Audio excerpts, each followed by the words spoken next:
Hey, thanks for joining us here on the Gill Connections podcast. A big episode number 200. Nowhere in my mind did I think when we started this back in January of 2020 that we would hit 200 unique guests here on the podcast.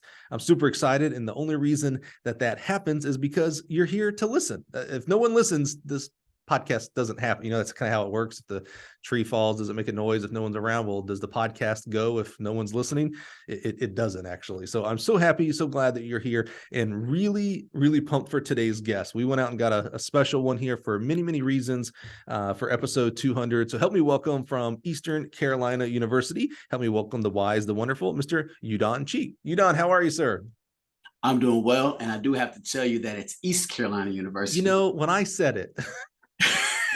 said it, I was like, no, I think it's East. I think it's East. Yeah. It is a big thing with us around here. They tend to do it even on ESPN.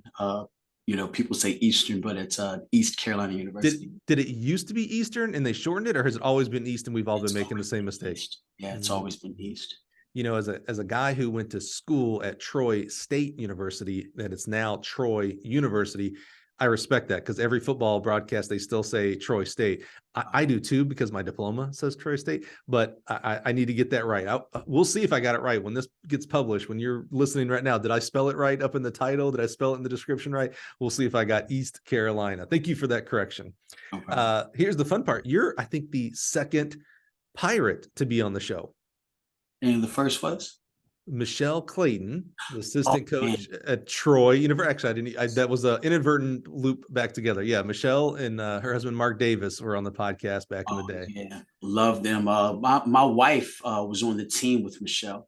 Love Michelle, fiery, great coach. Husband's incredible sprint coach. Amen. Yeah, I love them. They're great people. Great people.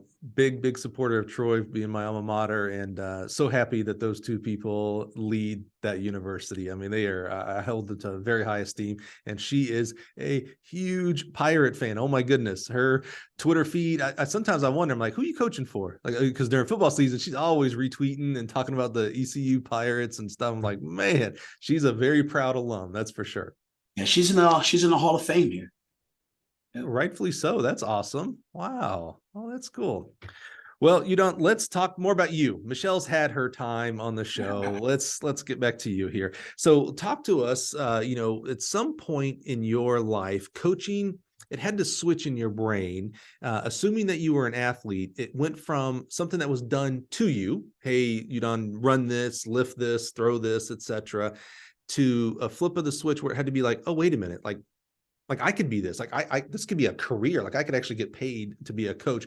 Where does coaching start for you?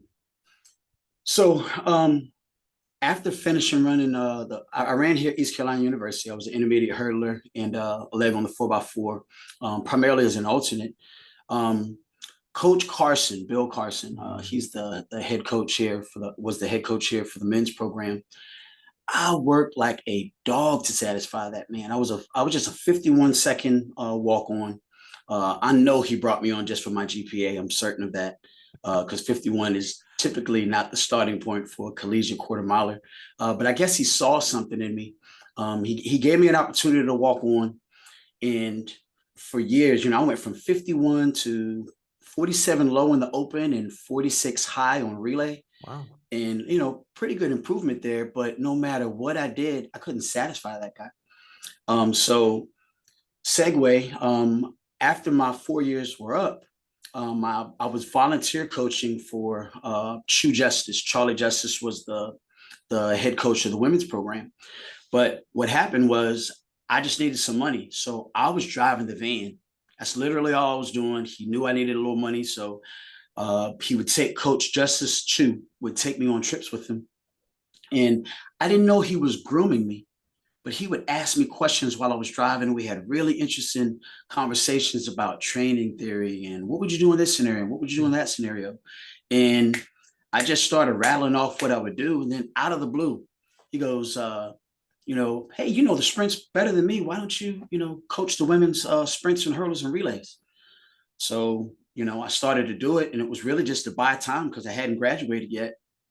And the girls started killing it. The record books just started, just knocking record down after record. And, next thing I know, Coach Carson from afar, he comes up to me one day, calls me over and he goes, "Hey, you've got it." I'm like, "What do you mean?" He goes, "You've got it.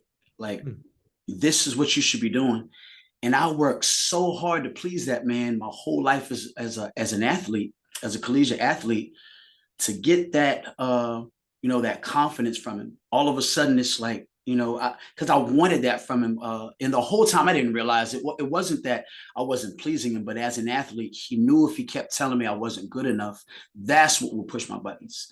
So that's just kind of where it went. All these years trying to please him, and then all of a sudden doing something that I didn't even know I wanted to do. It caught his attention, and I don't know. I guess we were doing fairly well. So, I was still kind of doing it just to pass time. But after a while, you just start getting good at something, and you start to be known for it in your community, and there you have it. You were doing this to kind of, I'm gonna put words in your mouth here a little bit, buy time. You were finishing up your degree. You obviously had a passion for track. I assume you had a passion for track because you did it for the years that you were there at East Carolina. What was the plan? Like, what were you majoring in? What did you think? Oh, I'm going to become a business owner, a lawyer. What was the plan? I went into college with absolutely no. Initially, I wanted to be a phys ed. My father told me, "You're not going to be a phys ed teacher. You're going to go into business." Not going to lie, I didn't want to go into business, but that's what he wanted me to do. So this was back before they had the academic support that they have now. So with the checks and balances, I had plenty of hours, but there didn't really seem to be a theme.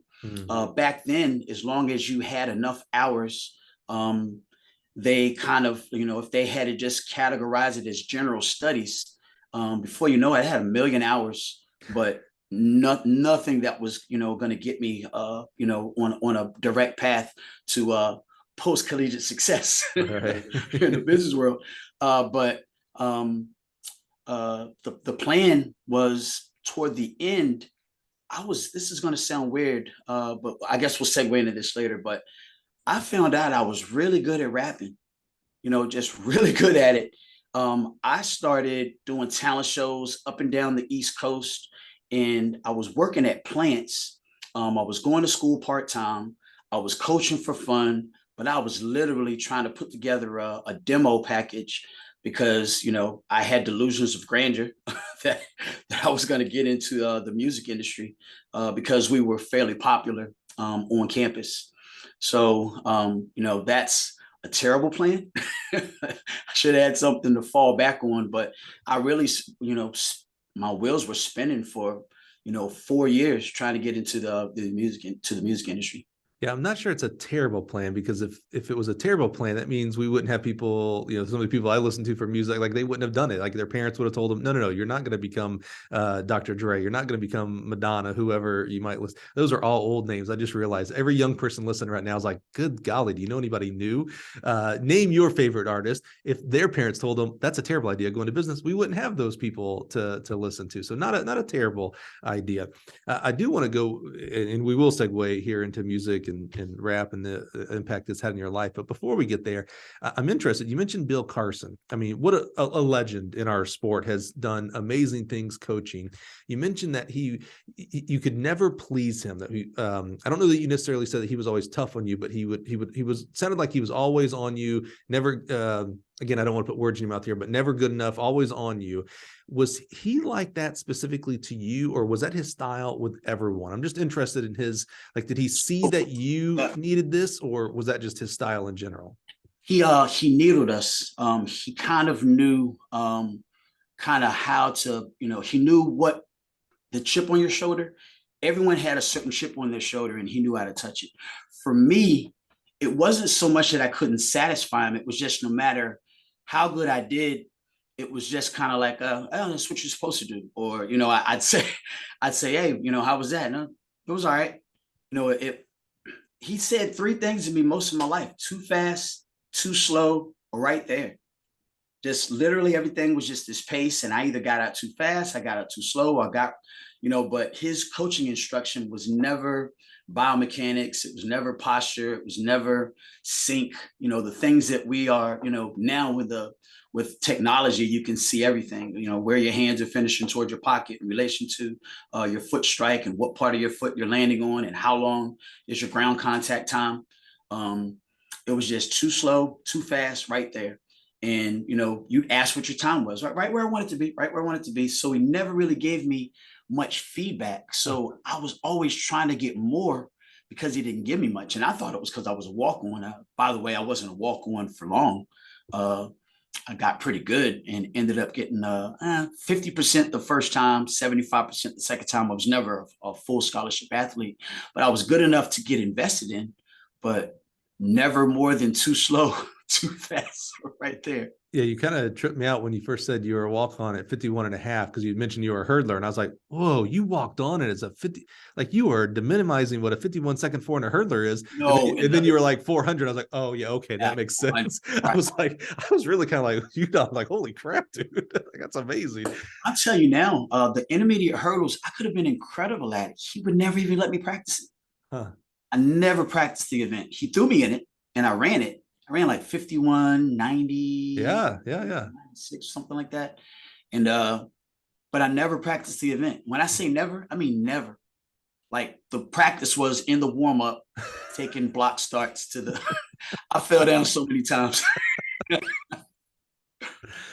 Well, as a 17, 18-year-old kid going into East Carolina, and that's the style, because I'm always interested in styles, not necessarily educations. I'm a huge believer in coaching education. So, and we'll get into that as well. But styles, because different styles, like, you know, there's more than one way to skin a cat, right? So there's one style is not necessarily the right style for any one program, and one style is not necessarily the right style for every person on the team. I'm interested as a 17, 18-year-old kid, how did that style resonate with you? Did you ever rebel against it? Like, hey, coach, I know you told me that I was right on time, but what was that time? Like, I need more information. Or was it just you just went with the flow? This must be how it is.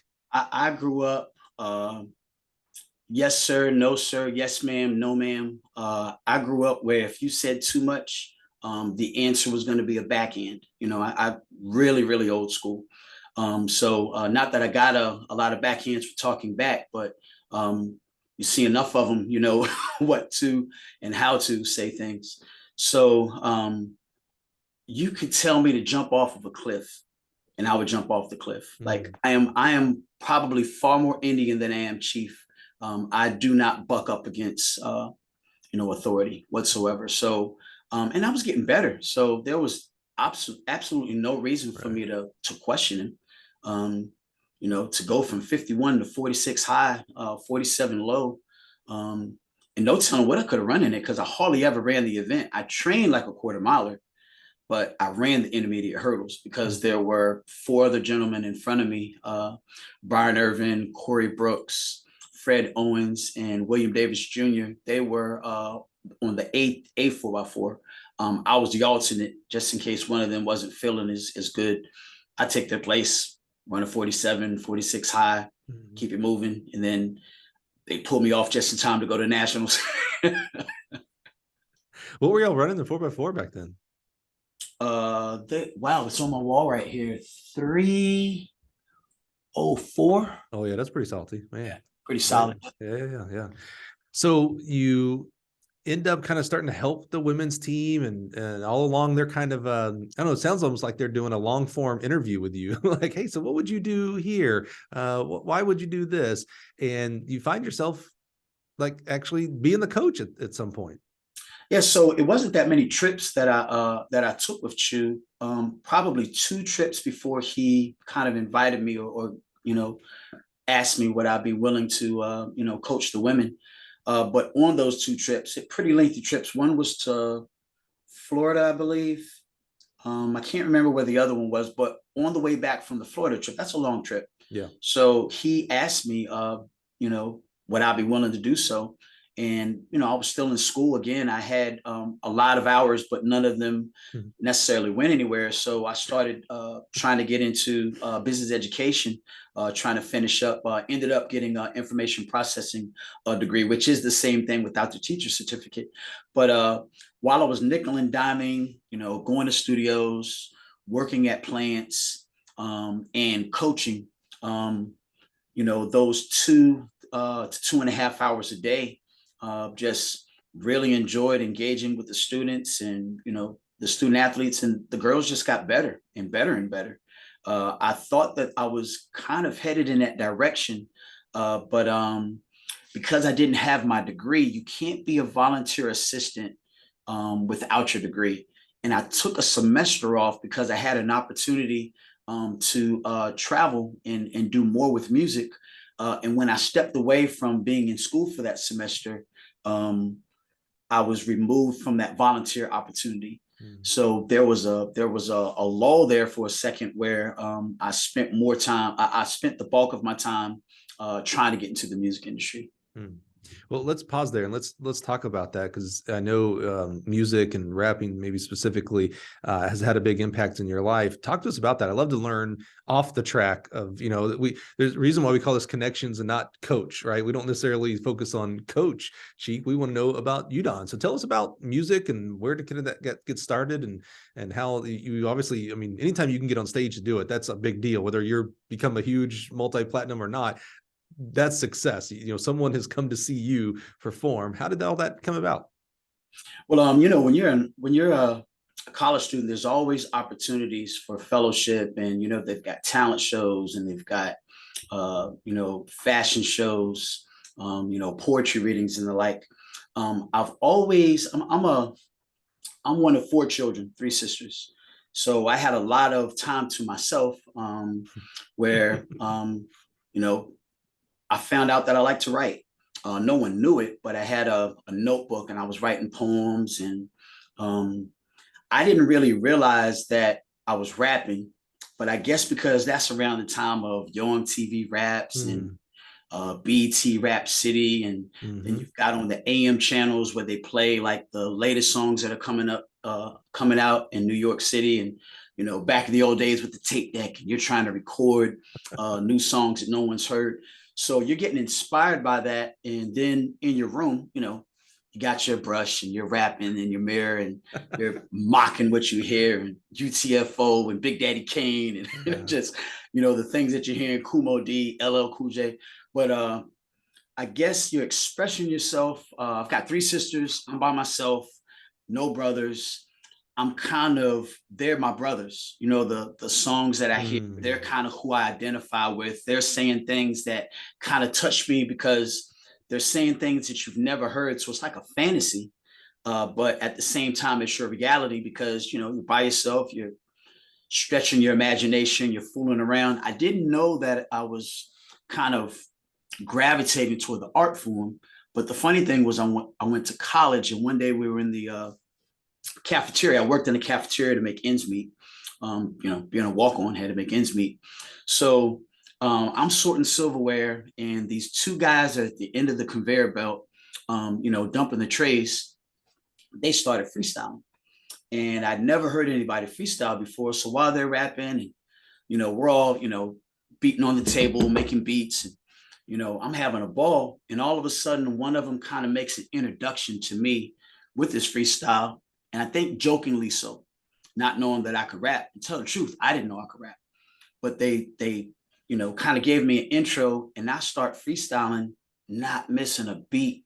Rapping was going, like seeing everything in front of me, rapping about what I'm seeing, rapping about my friends, and just went on and on. And it was weird how I knew what I wanted to say before I said it. Like I'm saying something, but there's a part of my mind that knows what I want to say next, how to make it make sense, how to make it rhyme, how to put it on beat. Never knew I could do it. But then when everyone was like, oh, ran over to me and just, they didn't know I could rap. And, man, how long you been rapping? I lied. So, I've been doing a little something for a while. But once I got that rush, it was over. Man, I started writing like there was no tomorrow, and started freestyling all the time on the van trips, guys beating on the window. It was just a rush. I got pretty good at it. Next thing you know, I'm doing talent shows. Then find out there are other guys on campus that do it. And now you have a new peer circle. So, you go from a guy that has no brothers to now the track guys are your brothers. Now guys on campus that actually rap are your brothers. And all of a sudden, you find yourself being something new. It was just a new way to express myself. Now, Udon, I'm known for challenging people, and I know how memories work, and I know how hyperbole of rap music and music in general. Go back to that day in the cafeteria. This sounds like a scene from a movie.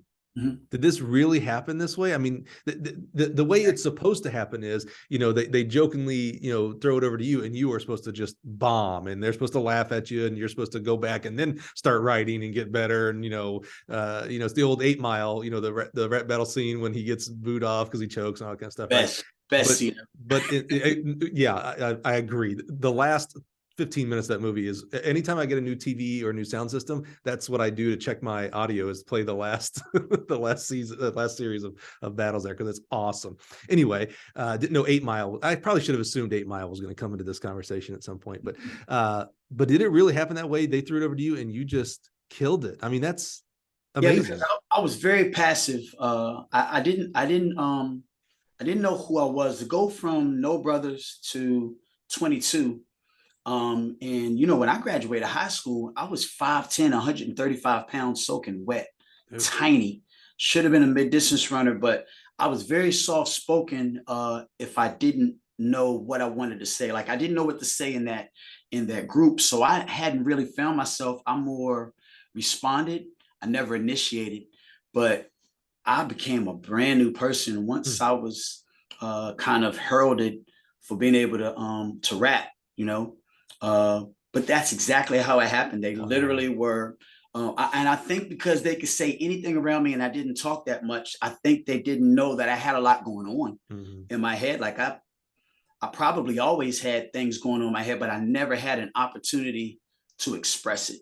But I'd already, I guess I'd already done it. In the mirror, you got the hairbrush or, whatever it is. So I don't recall freestyling until that moment, though, and I guess that was because then it was being approved. So it's one thing to have a passion or a want to do music, any type, whether it's rap or gospel, and country, doesn't matter. It's another thing to take that next step and actually try to make it a career or make money from it, et cetera, the next step. How did you decide, okay, I'm gonna try to, what's the route to go get a record made to actually, become the next Kumo D and some of the other guys that we mentioned? Well, the passion really came from, in order to go in that direction, it came from, again, I told you before, I hate to be doubted.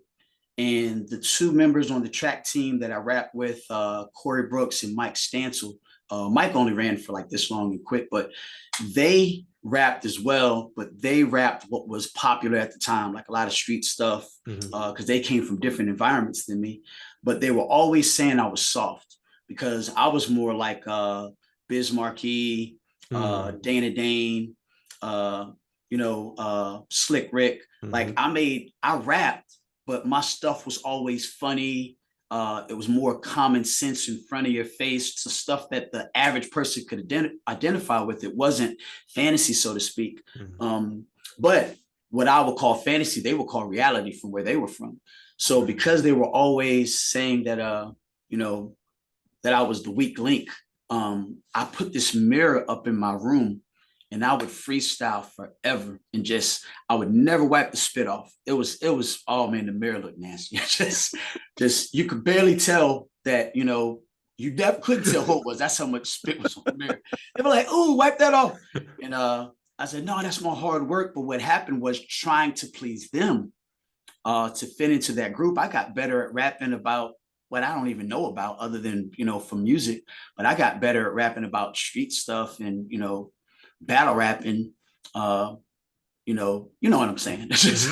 And this was a time where, battle rap and cypher and things like that, those are much more popular now. There's TV shows around them, movies, of course, things like that. It was much more, I don't necessarily want to call it underground back then, but it was much more of like a street fight, where it happened in the streets, happened in the dorm rooms. no one made a big fanfare about it except for in that group where it was where the big fanfare was the records, the CDs, and things like that. Now it's become like it's its own thing. Like I said, it has its own TV shows. There's mixtapes used to be sold out of the back of cars. Now they're actually you can download battles and things like that. But it's interesting to me the dichotomy of the difference in styles of things that I grew up on, and and I'm the most fake person, meaning I grew up small Alabama, trailer park type stuff. But all I listened to, me and my brother, and I know we're going to end up talking about this, me and my brother, about this podcast. So we had all of our CDs were NWA, Ice-T, Body Count. I remember when we first got the Body Count CD, man, we played it over and over and over in front of his mom. And she's just like, what in the world? Mother would kill me if I played that for her. Exactly. Yeah. I look back at it now and I'm like, what were we thinking? I cannot believe we didn't just hide that and move on. Two Live Crew. We were huge Luke fans, things like that. And then you have this whole other side you mentioned, Biz Marquis, I think of Orange Juice Jones, those kind of guys. And I don't want to call it soft. It was just a different type of artistry. And that's where your gear was and where you were moving towards. And I wasn't even, so I was rapping from my heart, I was rapping what I knew. But then, like I said, my boys just telling me that I was the weak link because we tried to have a group, but they talked about it directly. I always talked about it indirectly because I didn't feel comfortable. So I always had an underlying touch of what they were touching, but I always kind of was an outlier to where they wanted the song to go. But then they kept pushing my buttons. And before you know it, I just became extremely aggressive, like Onyx. Remember Onyx? Of course. I just, next thing you know, I got a bald head and, I'm rapping with my shirt off and I'm sliding across stage on my knees and still rapping. And I'm getting fanfare like I'm a star when we open up for, like we've opened up for, heck, we opened up for Jay-Z one time. Wow. But when he was first coming out, but I was just trying so hard to make it in the industry as to what was popular. I was never true to myself. And to tell the truth, I love the performance, but afterwards, I didn't want to hang with the group as much, like what was going on around us wasn't my thing. I loved performing, but it was a performance. It wasn't who I was. So, I guess we can get to it later, but, now, other people rap about the street. My street is that oval out there. So I rap about track. I rap about Christ. I rap about my life and the things that I'm in pursuit of. I try to make people feel good about themselves. I don't want to make music that's fantasy and, I want to make reality music. And if there is any fantasy, it needs to be of what I can be, that's wholesome and has some esteem to it. I want to be a light. I want to be a facilitator of truth, real truth, where we can lean on one another, where we can, where there's room for growth, where there's room to admit that you don't have it all together, but you want to have it all together. That's where I am now. So you're right. And let's pause there because I do want to come back because we mentioned a ton of artists that I used to listen to necessarily, but there are some new artists that's in that same vein you spoke to. We'll pick that up here in a second. Let's bring it back to the track for a second. How is this playing out with you start helping out the women start improving there at ECU East Carolina University? See, I've got it now. I got it down. Where did it go from there in regards to a full-time position, a graduate assistance program? Where was the next step there? So this is amazing. This testimony, and it's really happened. So after I was told that because I took a semester off that I couldn't volunteer coach, I traveled for a while. I went to Kentucky for 6 months. Tried to get a demo going there. Then I went to Atlanta for 6 months with my friend Fred Owens, who's on the track team with us as the second leg on the relay. He actually was our manager for a little while, but I went to Atlanta to try to do something in music there. Then I went to New York for 6 months. While I was in New York, I got a just extreme distaste for music because of what was around me. It just, I got saved. I gave my life to Christ in just prior to 2000. And while I was in New York, I just decided that I wasn't gonna, do music anymore. So I decided to come back to Greenville I was in Brooklyn, decided to come back to Greenville, and I started to coach high school, coach 1 year at Conley, DH Conley, um, and that was under Carlton Floyd. And then volunteer assistant for 6 years with Dennis Gibson um, at JH Rose. And one day so I'm working at a plant, DSM Pharmaceuticals. One day I'm on the back window, and this is my testimony. I'm on the back window, we're on break, and I'm walking back and forth, looking out the back window, and I'm looking up at the sky, and I just start crying, and I just say, God, like, all I've ever wanted to do was coach. And I'm volunteering at JH Rose, but DSM Pharmaceuticals, I'm working 60 hours a week. The only day you have off is Sunday. I wasn't able to get to track practice in time for anything other than a few drills and like maybe a top off, just more or less mobility and some general fitness work, because they had done the bulk of their work. And I didn't feel like I was being impactful. And mind you, I want to be a track coach. So I'm looking out the window and I start bawling, Mike. I was like literally, like, I don't know, like sobbing, all I want to do is coach. And somewhere in my prayer, I said, God, wherever I'm in the way, just let me know. And right there, I just kind of, something broke. I knew right there when I said, wherever I'm in the way, just let me know.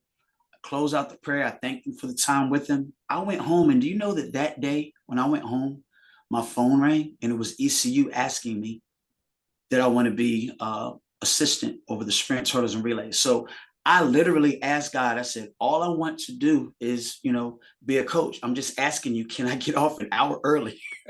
I'm like, God, you're the author of time. I literally say, all I want to do is get off an hour early so I can coach, high school as an assistant. I'm not even getting paid for it. I'm talking to him like this. Like, what's wrong with, And God had one better. That day, I come home, no idea there's even a job available. And Coach Overton called me and says, hey, Udon, there's a job open. Would you like to interview for it? So now, mind you. What did that feel like? I mean, you just had this extremely cathartic experience. You get home, pick up the phone. Hey, Udon, there's a position. Because the dots connect right there immediately. Right. I mean, how did that make you feel? I'd be jawed. I wouldn't know how to answer. I literally, and mind you, this wasn't in the cell phone era. This is regular phone. And I pull the phone away from my ear and I look up and I go, thank you, God. So, he goes on, he starts talking about, a little bit of my background and trying to set me up to give me an idea of how the process is going to go. And then he goes, and what was your major in? And I said, I didn't finish. I said, I still have a semester to go, because I got offered 3 record deals that we turned down in that, that hiatus, that period I told you while I was in pursuit. I always thought we were going to get another one. In pursuit of that, I was like, I can go back to school and finish. Then I started making really good money in the plants. So I just thought, I'll go back and finish school, when I need to. So I was making really good money in pharmaceuticals. Well, he goes, Udon, unfortunately, if you don't have your degree, I can't offer you the opportunity to get the interview. Right. And right there, just understanding that I was in my way. Remember when I said, God, wherever I'm in my way, let me know. So I pull, instead of being heartbroken, I pull the phone away, and from my heart, I go, thank you, God. I know where I'm in the way. I said, I'll go back and I'll finish. So I got back on the phone with Coach O, and I said, hey, I thank you for just considering me. At least it lets me know my name's still out there. I will take care of business, and, we'll see what the future holds. Call my wife, and my wife says, why don't you see if you can work for free, and if they can grandfather you in after you finish your degree. So I call him back. Coach Overton goes, you know what? Just let's go ahead and have a phone interview. Just see where it goes from there. And I kill the phone interview, just kill it. And then, obviously there were a number of candidates that probably killed it as well. But because I had a background in team ministry, because I had a background in already having been a volunteer assistant at ECU, as well as being a developmental coach in the area of volunteering high school, there's just three caveats there where I am what I need to be here. We are stewards over young adults that are trying to find their way to, finding their individual truth. Like track and field is just this great petri dish where you can experiment and find out who you want to be in life once track is over. So not only did I get the first, they interviewed me 3 times. Not only did Coach Kraft give me the job, the head coach, who's still the head coach here now, not only did he give me the job, they paid for me to finish, Mike. Oh, wow. So they and I didn't have to sit out. They let me get my hands dirty right away because I covered what they needed. I'd been a team mentor just for a long time in my tenure of volunteering and the likes in teen ministry. And I ended up being exactly what Coach Kraft wanted, because with Coach Kraft, it's about the experience. It's about growing. It is about track and field, but it's about family and learning how to cooperate and working together. So I just ended up being the type of person that he needed. I'm thinking that at the end of the interview, I've got this stack of my notes and all the books that I read and the Hurdler's Bible and, the periodization books that I'm reading. And he doesn't even get to that part of the interview. He's like, anybody can coach. He said, that's X's and O's. I needed to know what your life philosophies were, what do you believe as a person? And here I am 15 years later. Wow. Man. That's funny. We're hiring right now as well.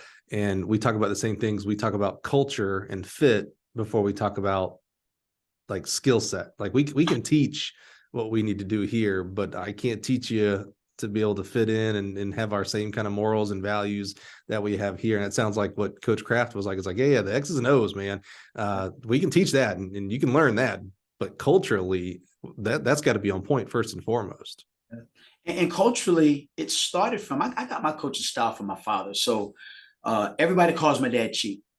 Any room he goes to where there are a number of people, you're going to hear everybody go, Cheek, Cheek, Cheek, Cheek. So I am just such a fan of my last name. Greatest man that ever walked the face of the earth and still walking the face of the earth is my daddy. So I'll call him Pop. But his coaching style, like, even though we had humble beginnings, I was raised with outhouse, well water, grow your own food. My grandparents did quite a bit of raising me because my mom had us at 16, 17, 19, and 21. I had us really early. So because she had us such an early age, I spent so much time with my grandparents. That's where the yes, sir, no, sir, yes, ma'am, no, ma'am came from. But once we got to the structure of, Little League sports, my dad was our coach. And I watched my dad, he's a policeman. I watched him take us from, once he came back from the Army, he took us to low-income apartment living, to townhouse living, to, working in living in a really amazing community where we were definitely the minority.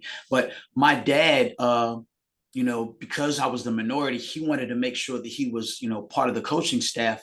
But even though we grew in the, financially, and I was able to be around a more diverse community, he still had me play sports with the teams that were from kind of the lower income housing. So a lot of those households, they didn't have fathers. So my dad, I watched him as a coach be more of a father figure to people who didn't have a father figure, who people were going to go home to maybe no food, no lights, maybe so watching my dad take his truck back when you could do this and just go through the community and people jump in the back of your truck to take him to practice, and him just being so nice to everybody and never being a harsh word to anyone. But that's where my coaching style came from. And I didn't realize it was because of where they came from. But, my whole life, I see my dad. By the time we get home, my dinner's dried up and, cold. And I'm eating chicken at a darn near chip of bicuspid because your mom trying to keep it warm. But that's where my coaching style came from. So nurturing. And I think that's what Coach Kraft needed. Was I think at the time there was no African American representation in the coaching staff, but some of the people on the team needed someone they could identify with, and some of the people on the team came from situations where they needed someone that they could lean on a little bit. And that's who I am, Mike. I mean, we've had enough conversations to where I'm far more an encouraging soul than anything else that happens to know a whole heck of a lot about track and field. Couple of topics there that you brought up that I'd like to approach with you. I think there's some value. The two reasons we started the podcast, one was to uplift and honor the guest journey in this great profession, but and then also as we started gaining more listeners, and quite humbling, it was like, well, how much value can we bring to those who choose to listen? So there's a couple of topics you brought there that I'd like to get your opinions on and thoughts here. One was, you talked about that they said you had to have a degree before they could hire you. And I love how they worked with you to get that. Like that to me is a real testament to the school and the athletic department of like, oh yeah, we're here to raise up student athletes. Like, so we're going to help this student athlete all the way through, like to get their degrees. I love that partnership, and not just, go get on your own and then come back to us. So that was really, I think that said a lot about the athletic department and the coaching staff that was there. But I'm curious, I know there is a coaching degree. Some school, I know how you can get an undergrad in coaching, things like that, but there's no traditional coaching degree like there is a biology degree, a teacher's degree, pre-law, etc. So the degree that you have, and we've seen success not only technically, but culturally as well, from men and women who have a variety of degrees, art degrees, lawyer degrees, architect. I mean, Vince Anderson was an architect, for crying out loud. So there's a lot of backgrounds there that can create successful track coaches. What is your thought on that? Track coaches, specifically on the college level, have to have a degree to actually coach, to full-time coach, not just volunteer. Is it that important? What's it say? You have to finish what you start. You cannot say that you're a collegiate, track coach, and then you don't finish what you start, but then I have to come on board and coach people to finish what they start. So I think that it's just a disgrace to the profession not to show that you can finish. So I appreciate, now they did give me a timeline. I had to finish in a certain time. It wasn't like they just said, oh, get your degree when you want. They paid me right off gate. But I did have to finish the 16 hours within, I think I finished it in 3 semesters. I got 1 B, the rest A's. When you put someone's back to the wall and say, you've got to graduate in a certain period of time, guess what? It all of a sudden really, really matters because, it's all I've ever wanted to be a coach. But how can I tell, the athletes that I coach to finish what they start, and for collegiate being a student to be more important if I myself didn't even finish? I think that's about as two-faced as you could be, So the last thing I want to be is someone that doesn't walk in what I say I believe. So you got to finish what you start. So it sounds like it's more symbolic, in that sometimes you can take that negatively. Some symbols are very important in our lives. If you think about the things that we do in our lives, from playing games and things like that to all the way to our faith, symbols are extremely important. So that when I say it sounds like it's a symbolic thing, I don't mean that in a negative way. It's like, hey, see, I did it, and therefore I have, I'm gonna call it authority over you, student athlete, to help you get it as well. And if I didn't get it, well, then how can I ever chirp at you for not taking your studies right? I didn't even get my degree, for crying out loud. Does that sound? It's definitely that. And it's also being that I had this side journey, it's my testimony, and I'm allowed to now have conversations that I know what it's like. I know what you're going through. Before, if I had stated that and never finished, I don't know what it's like. I don't know, what it, that last semester is really hard. There's some really long papers. There's a lot of pressure to finish once you get in that discipline. Because prior to, like I said, everything was all over the place. I was taking all kinds of hours, and my schedule, I'll be honest, I wasn't even making my schedule. My schedule was being made for me. I didn't know that I wasn't on track, but this was before they had those checks and balances. Back then, they just made sure you were eligible. So right. I was a long time ago. Yeah, it's way different now. Yeah, the NCAA is definitely not going to let that happen anymore. Right, exactly. Yeah, no more just being in college and use you up for your 4 years, and if you get a degree in tiddlywinks, oh well, that's your problem now. Yeah, yeah, that's Right. definitely different for the better. I think it's different. Amen. Amen. Something else you brought up, excuse me, is you talked about being an African American man on the coaching staff of a team that was, I'm going to assume, primarily African American, at least in the sprints and hurdles side that you were working at. And I'm pretty sure I'm actually don't know if I've ever seen the stats, but I'm going to assume just from casual observation of track meets and stuff that there are a lot of African Americans who run track and field. But on our coaching staffs, I don't want to say coaching staffs, in our coaching body, we don't have maybe a commensurate amount of African-American coaches. The same can be said for females as well, but since you're not female and I'm not female, we're not going to have that conversation. I'll have that with the next female guest one day. And we have had that here in the past, that conversation as well. Why is that important? I believe in this importance, but I want to hear from you. Why is that important in your mind? You talked about representation. I think, seeing things is important. Seeing a successful person who looks like me being a coach, being a member of the society, like, oh, well, then I can be that as well. Like it's an example for them. Talk to me about how important that's been in your career as being that example, and having other examples around you. Your friendship group and other coaches such as that. I'd say one thing that it does is there's no excuses. A lot of times, if you don't have representation, sometimes you just, as a student athlete, you can kind of, how should I say, make an excuse. Like if you don't have the leadership that you can identify with, all of a sudden you can make excuses that you don't have leadership that you can identify with. So all of a sudden you start to make a crutch of where you come from, or you make a crutch of what you've been through, and it just turns into a sob story. But not that all of us come from that, but being that, I've come from some difficult situations that I can identify with. I think for us, it was just that Coach Kraft came from North Dakota. He hadn't been around some of the stories, and I don't think he quite knew how to step around maybe some conversations that might be taboo. If someone comes from nothing, but you don't know that they come from nothing, you might say something that they can't quite identify with. But I guess because I come from that culture, I know what's taboo. I know what I can engage in. I know what they might try to use as an excuse.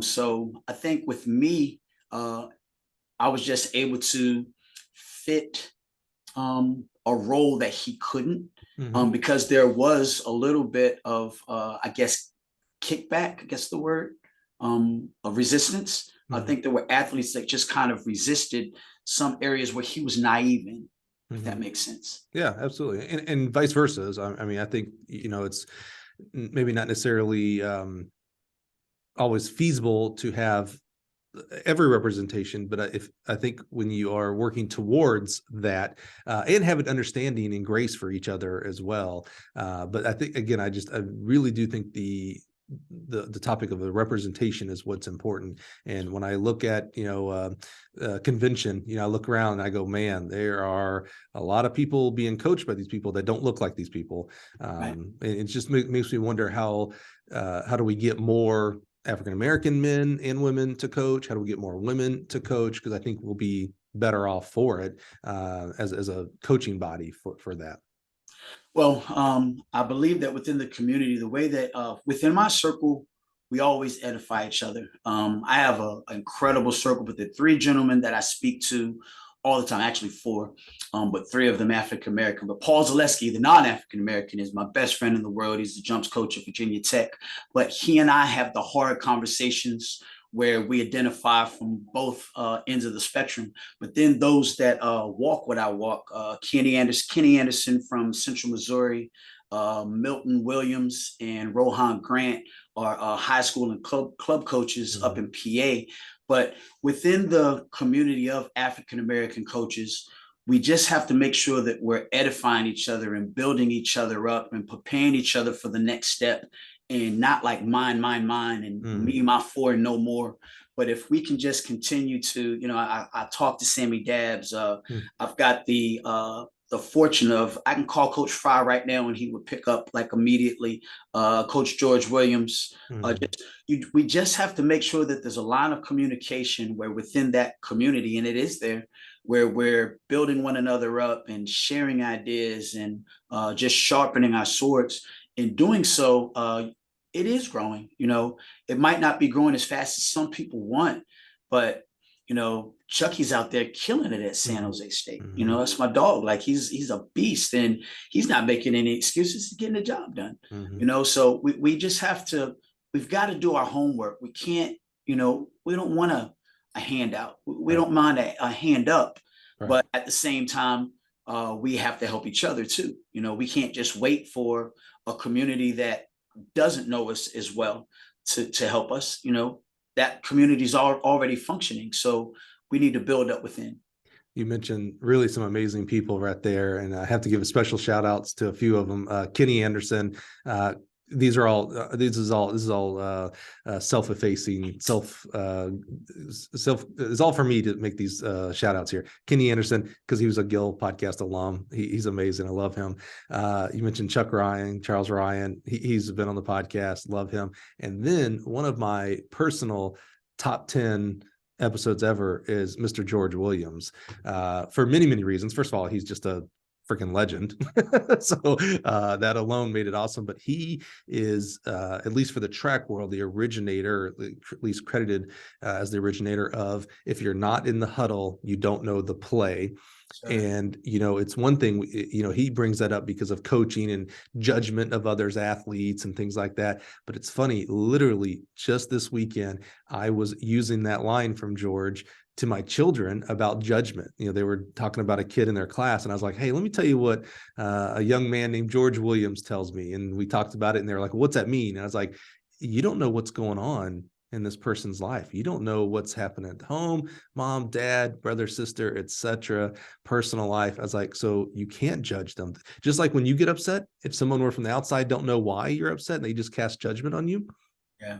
They don't know what's going on. They're not in the huddle. They don't know the play. So I'm just forever indebted to my friendship with George and the wisdom that he gave us and gives us with, if you're not in the huddle, you don't know the play. So if you've not listened, first of all, to any of those episodes, but if you've not listened to George, whatever app you're using right now, you've got to go just Google or search George Williams' name in that podcast app for this podcast here, and you'll be better for it. He's a wealth of knowledge and has had a lot of experiences that we should all learn from. So I'm so glad you said George, because I love that man. I love him.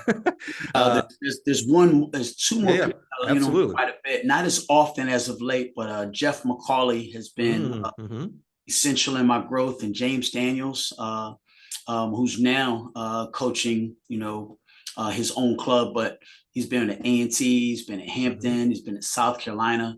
But there's just so many people, and I understand that Jeff McCauley is an African American, but regardless, we have to make sure that we have people that we can sharpen our sword with and that are pouring into us. And that's one thing that I love about Jeff is whenever we get on the phone, he doesn't want to talk about track anymore. He's like, oh, you got all that stuff. He wants to make sure that I'm good.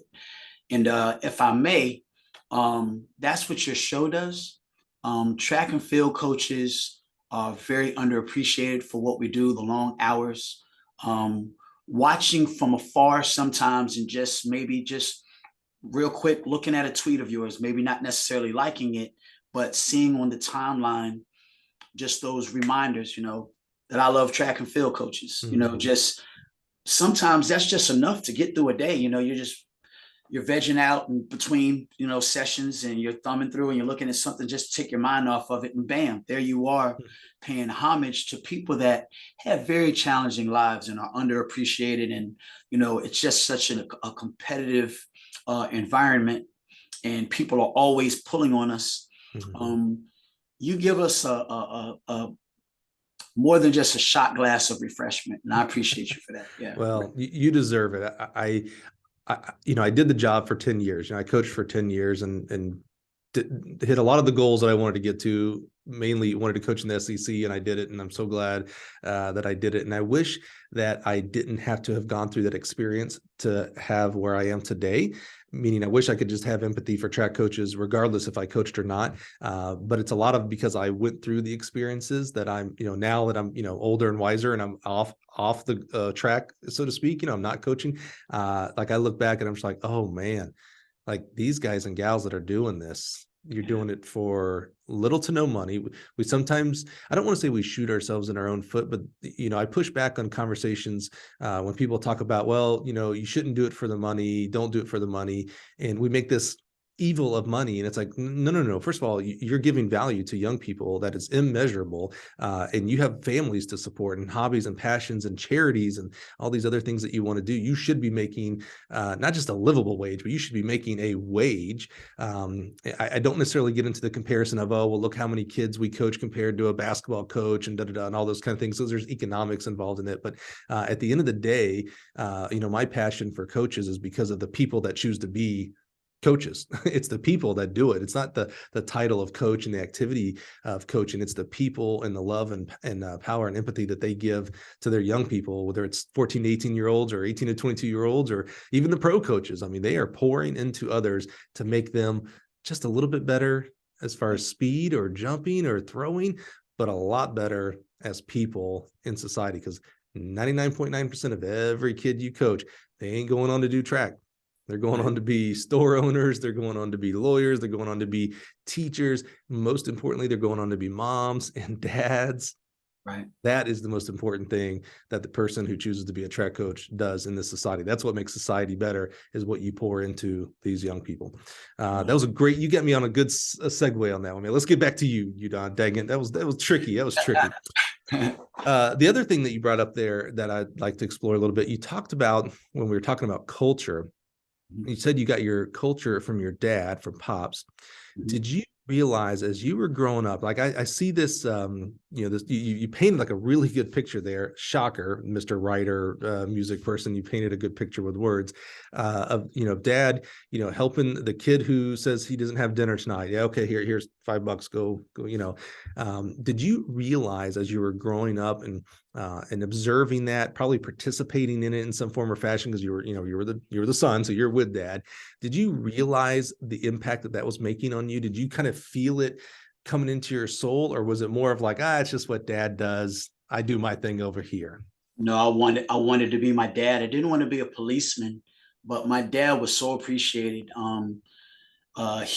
Our house was like a congregation of, there were always men coming through, whether they were playing cards, whether watching football games. Weekends were for, I would call it edifying again, where people would come by and just, have a drink, hang out with my dad and talk about whatever they were talking about.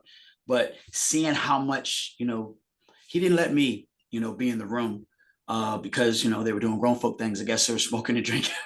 But to hear just the clamor, just they were having fun, and you hear the cards smacking the table and just having so much fun, and everyone just adored my dad, and I wanted to be that. I was kind of shy, but I loved the way it was appreciated. And my dad hardly drank, but he made an environment for other people to enjoy themselves. So that's the same thing that he did within sport. He just made everybody feel like they mattered. And if you made a mistake, it was like, hey, you made a mistake. It'd be all right. I remember I didn't crash his car. I backed this car into a fence post, brand new car. And I'm thinking like, oh my gosh, I'm in trouble. And he goes, son, it's a car. And he goes, I've only got one son. I'm just glad you're okay. So my dad's never fazed. He's just cool hand Luke in the center of every bit of calamity. And he's always making you feel good about being you. First and foremost, he cares more about you than he does himself. Go figure, he's a cop. So that's kind of what you do. You put your own life on the line for the sake of others. So I didn't know what I wanted to do with that, but I knew my dad was that. And I felt that I could be that in the coaching world. But he told me, he didn't want me to be a coach because I wasn't going to make any money. Funny thing, I ended up being a coach. And I won't say I'm not making any money, but I'm pretty sure I probably could have made more money, more money doing something else. Yeah. But I'm as happy as a pig in slop. I love this. Yeah, this is what I do. This is who I am. So take us back to ECU. You're coaching. You're full time now. You got a degree. You crossed that finish line and showed that if you could do it, well, dadgummit, all my student athletes can do it too. You persevered. I love that story for you. What were you doing coaching wise? You know, and what I mean by that is like coaching education. You obviously have some really brilliant people right there on your staff that coached you, et cetera, to learn from. You mentioned a bunch of books and stuff that you were reading as well. Any coaching education? It sounds like a lot of informal, which is, I don't mean that in a negative way. That's extremely important. Any formal education like USATF level ones, level twos, things like that? So I did level 1. And then from there, there was a bit of a freeze on us going to the conventions. So instead of going to the conventions, I started realizing that the money that we were able to utilize to go to the conventions, I was able to go and start going on trips and hanging out with gosh, what was Trent Tavis Friday's coach name? Oh my gosh, it's gonna kill me. I'm having a brain fart right now. But I started just reaching out to coaches, Valentino Sykes.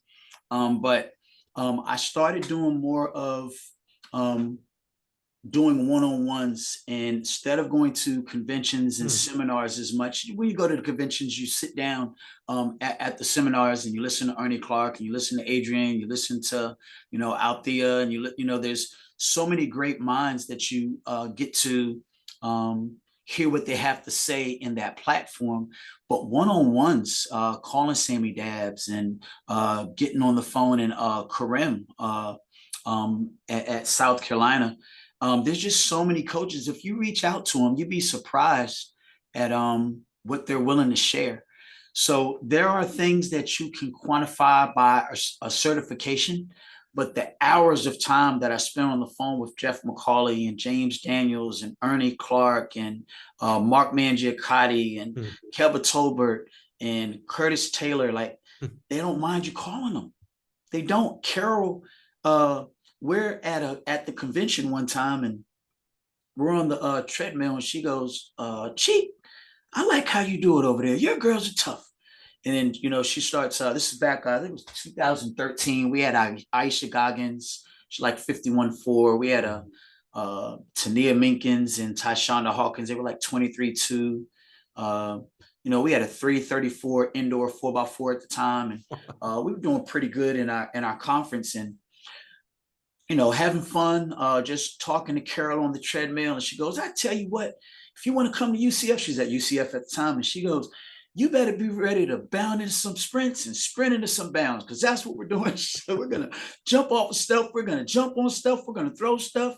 And, sprinting is a violent sport. And, I'm sitting here and she's just throwing gems on me from, they're figurative, in the sense of, because our conversation is really just, we're having a conversation, but she's using those explosive moments and talking about what they do for you. We're just having an organic conversation, but the peer circle is just so connected, man. Like, I don't know if people understand that that's where we find ourselves in this peer circle, and none of them are afraid to share. You just got to be willing enough to ask.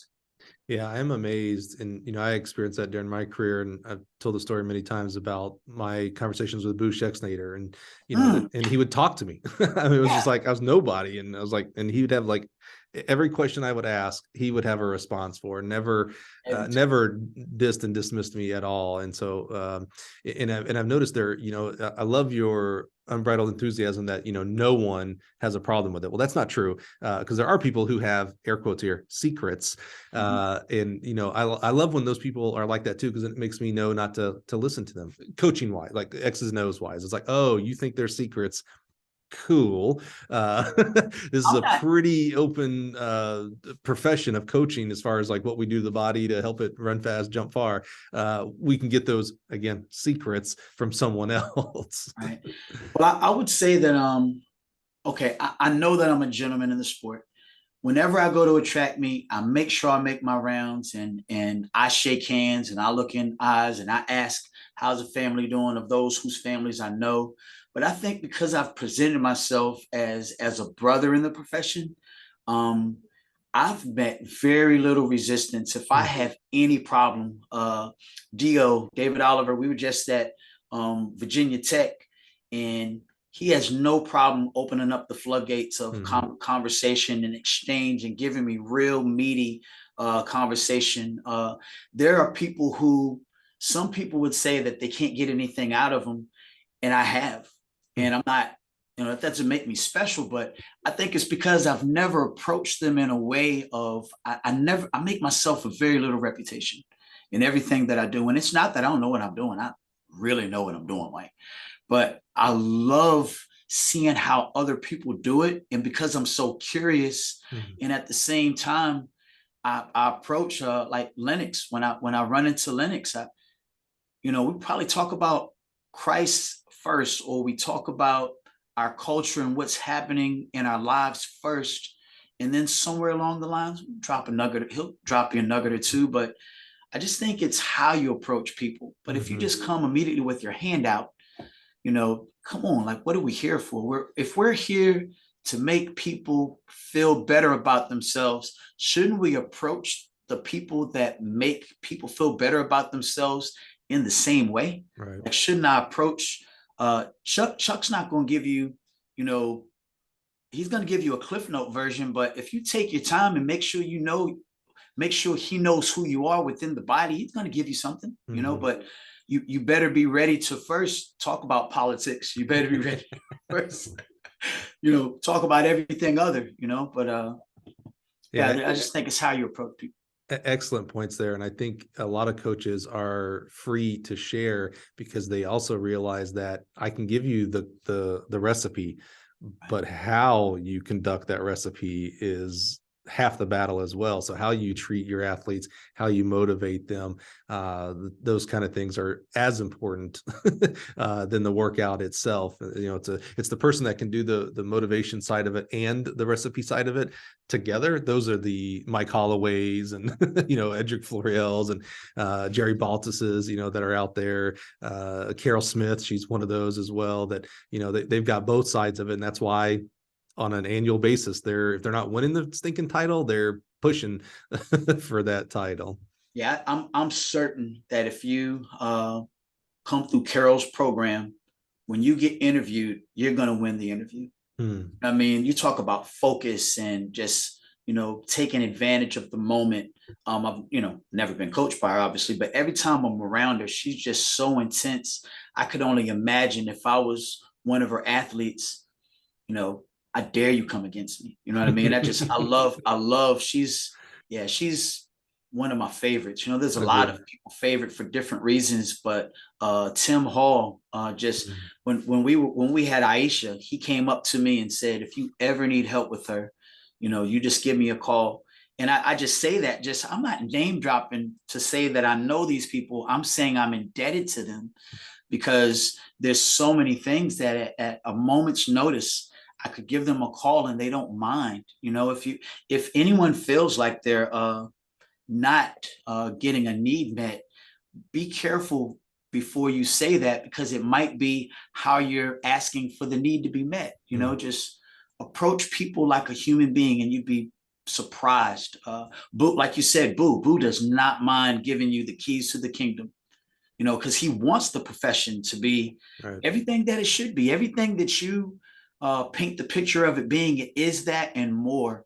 And Boo's exhausting himself. You talk about fruit, his tree. Oh my gosh, the harvest that is going to be able to be reaped. Oh my goodness, he's amazing. Gosh, I love Boo. Who doesn't? Exactly. Still our number one most listened to podcast episode, Boo That Yeah.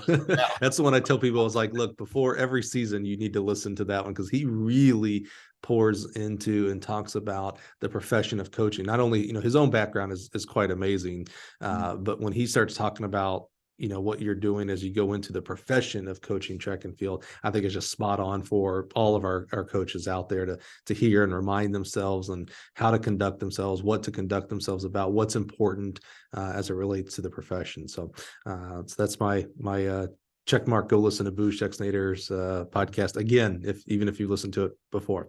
So great. I think, I love your points there about one-on-one coaching. That's why I talk about the official side of coaching education, getting the certifications. And I think those are important. I was a certification junkie, I went after all the level 2s, things like that. But as important, another slate to coaching education is those mentorships, those one-on-ones, those asking the questions. I think being asked those questions is an important part of your own coaching education, because then you have to verbalize some things that maybe you just have in your head or on your paper as you're doing workouts. Sometimes it helps us to understand them and evolve them to speak it out to someone and be like, well, yeah, wait a minute, I said that out loud, but that doesn't make sense. And I don't necessarily believe that. Here's what I'm actually trying to accomplish with this type of workout during this time of year. So I think both sides of it is highly critical to your development as a track and field coach. So I love that. That's a big point for you. Yeah, and I like to piggyback on that just for a second, but Paul Zaleski is that sounding board for me, because he was the multi-coach here before he got the Virginia Tech job. So when we had an opportunity to coach here together, he always asked me why. And I thought he was being a jerk, because my why was because Coach Carson did it that way. I was literally just doing what he did for me. However, there were things that could have been touched in different ways that Paul was more power. Coach Carson was Clyde Hart, junior, if not senior. I mean, just there was so much similarity between the two. It was almost like, well, I know Coach Carson got his from Clyde, so I would say Clyde Hart Jr. But Paul, whenever I'm on the cliff, because I'm just so creative, I call Paul, and he always, after I talk, he goes, well, why? And sometimes I don't have an answer, and he's like, if you don't know why, don't do it. Or before you do it, make sure you know why, because sometimes you have a feeling that it'll work, but you don't want to guess when you're talking about preparing someone. But do you find yourself, though, I'm thinking about your music background, and specifically with, rap and poetry and those kind of things, that's a very free flowing, you don't have a why you rhyme this word with that, why you bring this subject matter in. Do you find yourself, this is me connecting dots that may not even be there. Do you find yourself, as you're looking at workouts and looking at an athlete, every athlete's different. They may have the same PRs that come to you in different people and different places in their development. Do you ever find yourself that you're obviously a creative person? So does that creativity, do you find yourself like, well, let's try this, let's try that? Do you have to sometimes, and you kind of maybe described it there, governing yourself like, oh, let me call Paul, and am I out of bounds here a little bit? Is that part of your coaching style? It's very much so. So I go off their body language sometimes. So when we see their warm up, sometimes when they come in the gate, I can already tell before they begin to warm up what kind of day we're in for. But when they're warming up and, they're real chatty and they're bouncing around and they're cracking jokes on each other and people punching each other in the arm, and I know we're about to have an exceptional day. But sometimes there's something that I need to touch that week that they might not necessarily be able to do that. So I try to find different creative ways to get the postures and the pop and the precision that we're looking for. I'm a big alliteration freak. So if I start throwing, if I start, using the same letter, it's just who I am. But there are times where, maybe I need to put a bungee on them to wake them up a little bit, or maybe I need to do a depth jump, but from a lower height, just to get a certain response. And sometimes I find myself being real creative within that. And I have to be careful because there still has to be a progression. So you can't just all of a sudden say, hey, I'm going to do this, when it might work, but it just might be a little bit too, it's okay if it's a microdose sometimes just to inject it. But if you give them too big of a dose of something, all of a sudden it might throw off the progression. And now all of a sudden you run really hot in the middle of a cycle, but it doesn't pop when it needs to pop. It's got to pop at conference. It's got to pop at regionals. It's got to pop at nationals if you're fortunate enough to make it. But it's got to matter when it matters. You know, if you know an athlete isn't going to regionals, then don't get so creative that they pop in the middle of the season and they have a horrible conference. Because if conference is when they should peak, let's make sure they go out with a good taste in their mouth. Yeah, that's a good point. So let's go back to music. We talked about some of the guys and gals that we listened to back then. We've had a great discussion, sharing your testimony and what faith means to you as well. What does music look like for you now in today's world? I still do it organically in that it's an escape. It's probably the only time that I'm not thinking about track. I cannot turn it off.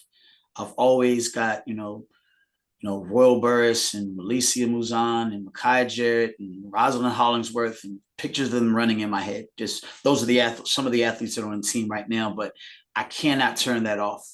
But if I turn on an instrumental, I get to escape and I think about, how does this feel? I like to go for walks and play instrumentals. I'll pray while I'm listening to the instrumental really softly, and then somewhere within that fellowship, after I come out, then I'll start walking, freestyling, and kind of texting things that pop out within the freestyle that are pretty cool. And then they kind of grow into songs. Sometimes they just snowball into a song right there. Maybe it'll come up with a hook, but I'm always creating. So I've got a phone, the memory of my phone, quite a bit of it is holding on to songs that I've yet to record. But I'm always creating. I've got songs on deck. I could stop coaching right now and I could record until the rapture, and I'd probably have something to I'd have something to offer. But there's songs that are already in my archive that are currently things that I'm using as backdrops for some of the social media that we do with the team. There's songs that are on deck that I'm waiting for. I won't necessarily say waiting for. I made them, and there'll be a time for those songs. But while I grow in the profession of even what we have and you and me and your relationship that I guess you'll talk about later, but I'm always making stuff for stuff. I just never know when that opportunity is going to come or if it's going to come. So I've just got an archive that's just waiting for, hey, does this person need an intro? Guess what? I probably have one because I like to write about stuff. Hey, Nike might need a commercial. Guess what? I've got one. Just so always be prepared. I love it. It's not even that I'm necessarily trying to, I don't know what God's going to do, Mike. I just know that it says, to be prepared. So I've got a lot of songs. So I've got some stuff that I can use for fun right now. And I've got some stuff, if I get a opportunity, I'm going to have something for it. So I kind of meandered through that. Let me just be real specific. I've got music that is for track and field. I've got music that's for my faith walk. I've got music that's kind of for other sport like football, basketball. I've got songs that could serve as a backdrop for the walk of excellence in those areas. And I would love to be on the playlist of what gives that community enthusiasm. I would like to encourage people that are in sport because I know that it's very intimate. I know that it's very a competitive environment, and I would like to serve as maybe an assistance to what it takes to make that engine move. So I'm trying to get my foot in the door. So I've got a manager. They kind of like what they've heard thus far, and they're looking for opportunities to distribute. But right now, what I only have is, I guess I've got the outro to Athletics LLC. I've got I did make one for Track Chat with Mont Johnson, Mhm. Kyle Stevenson, Hassan Stamps, and David Pickett. I have one for them, but they've yet to use it, but they really like it. I don't know. Like, we'll see. I've got some stuff. I'm curious, in the track world, track coaching world, it's I don't know if badge of honor is the right word, but we quote unquote steal from this coach and that coach and that coach and this level one and this conversation to create our playbook. But in rap, that would be frowned upon, right? Like if from my social media, I like to, it's a little bit of an accountability for me, is why I post a picture every day that I work out. It's kind of like an accountability, like, see, I worked out, to those people who follow me, I'm showing you I'm working out. And what I started doing was, I would listen to, I have my own playlist on Pandora. I don't know if that's cool. I think everybody uses Spotify, but I still use Pandora for some reason. And, you can curate the little channel or whatever. So mine's called, because you can name your own channel, it's Jesus is a Rapper. But it's also Jesus is a Rapper with a little ice, because Vanilla Ice is also in there, but it's all full of KB, Bizzle, you know all the people that are in my playlist, because you're the best at picking out the lyric and naming the artist. KJ52, Ivan B, etc. But I like, when I'm listening, there'll be a lyric that just stands out for whatever reason. It could be because it was funny and catchy. It could be because it hit on something that's happening at the house or professionally. Just something will hit me. And so I keep a notes in my phone of all these lyrics, and then I add them to my photo when I go to work out. But if you were to do that in your song, in your rap, like take another person's, like that would be like, oh, look, Udon's fake, like he's stealing rhymes from other people. How do you, because these lines, these hooks get in your head, at least for me, my experience, they get in my head, and I'll think of a line or a hook just walking down the street, in an airport, whatever. It's just there, and I don't even remember who the artist was. You've got to like be careful. I assume you have to be careful of like, okay, that's someone else's creativity, I've got to create my own lines over here. How do you keep that separate, jumbled in your head? Well, the intention of the song, like most of the time, it's fairly organic, but you got to realize that my mind is always set on encouraging people. And I think because that is my lane, and to whom I'm speaking, I don't know if anyone's really speaking to my community. Like if I get an opportunity to make track and field music, I don't think anybody's doing it. If I get an opportunity to make football music, there's probably a couple people doing it, but it's not out there enough to where I really, worry about that. At the end of the day, the customer or the ear that I'm trying to touch, the heart that I'm trying to touch, I'm being very genuine in how I do so, because I'm not doing it like anyone else. I'm doing it from what I perceive. So I don't think that I'm going to too often touch something the same way that someone else did. And I get it. There are other gospel rappers, but at the same time, the word tells us that we overcome by the words of our testimony. So my testimony is my testimony. So if I'm honest with where I come from, and what I believe I've garnered from it, and what I believe you might be able to garner from it, then just stay true to that. And I don't think that it's possible.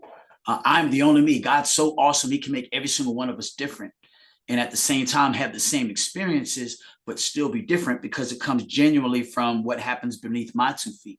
You can't stand where I'm standing. Like, only person that can stand right here is me. So I'm going to tell you what's happening right here. And how can that not be genuine, as long as I talk about from where I'm at?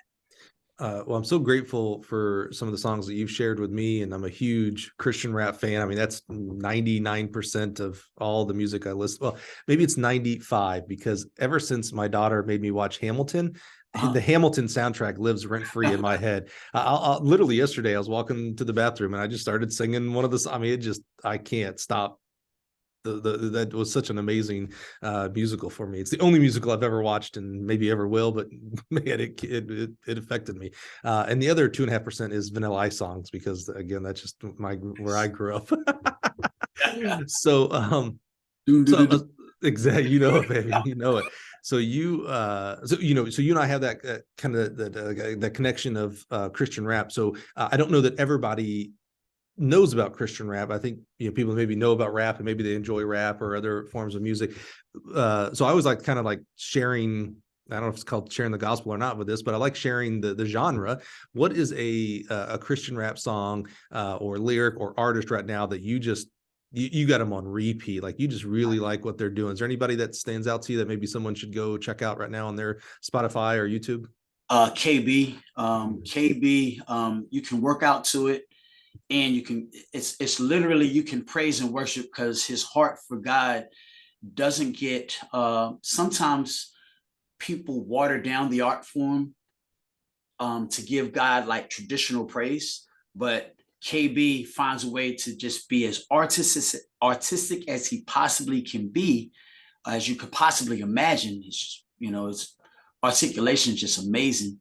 His cadence is amazing, but he never waters down the gospel. He never waters down his testimony. He never waters down his mission, his ministry, and you could just feel it. And if you love God and you love the opportunity of living your life of service, he is a great soundtrack if you're going into something fiery. So Man. I'm gonna put you on the spot only because I kind of put it in my head of my three. What's your top three Christian rap songs right now? Oh wow! I know I'm putting you on the spot only because I totally putting me on the spot, and that here's fail there. No, while you're thinking about it, I'm gonna do mine because I was able to think of mine while you were talking. I was like, oh wait, no, I got my three. So you think about them while I do my three. So my top three, if you haven't experienced Christian rap, I think you would enjoy these three songs. One is KB, the artist KB. He nailed it with that. I'ma Just Do It. It's funny, fun, awesome. It's awesome. So KB, I'ma Just Do It. Trip Lee has a song called Lazarus that I don't know if it's just the beats or how he does it, man, but that song and the subject matter and how he approaches it is awesome. And then a guy who's really kind of interesting, the more I really digest his lyrics, is a guy named Bizzle.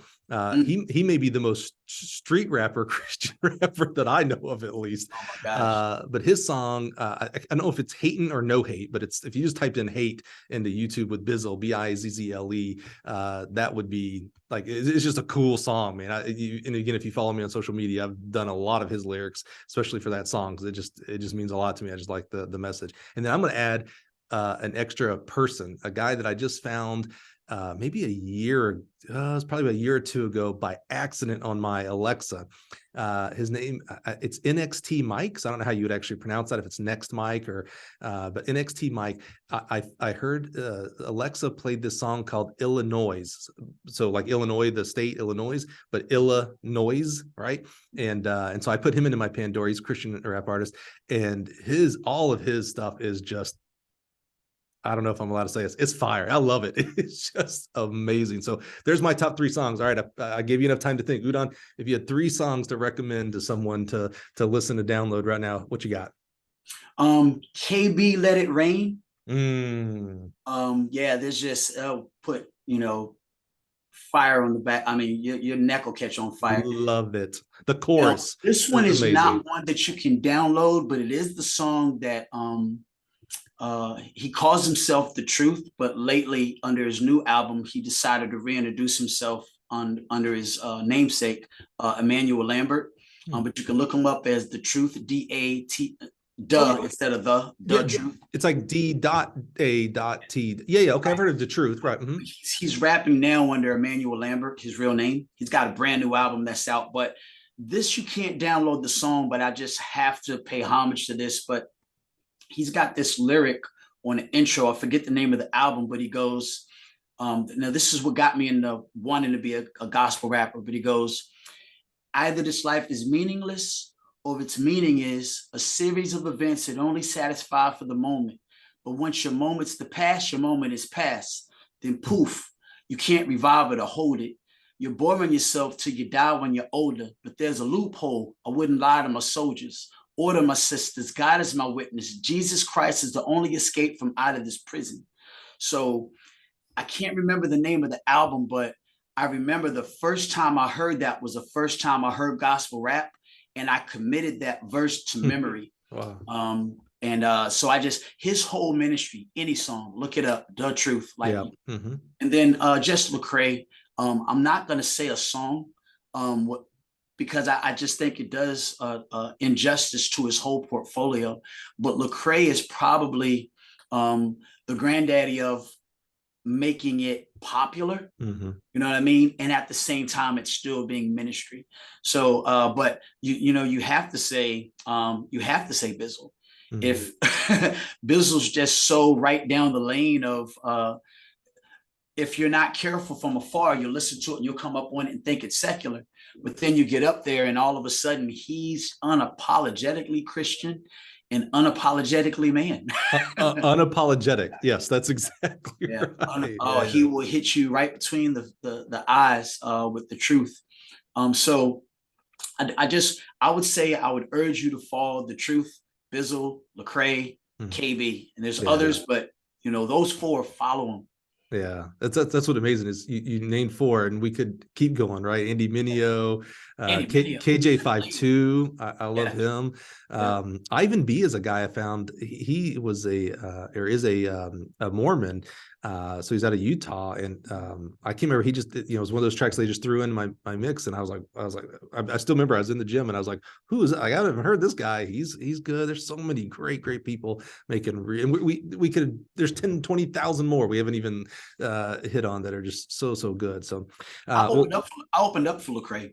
Did you really? Oh man, I'm gonna call you out a little bit. You talked about Lecrae, and rightfully so. But his new album dropped, and I asked you, I was like, "Hey man," because I just listened to it. Again, I was in the gym and I just listened to it, and I was like, "Hey man, this was awesome. This was great." And you were like, "Yeah, I don't know, the auto tune, man." You were kind of calling Lecrae out a little bit.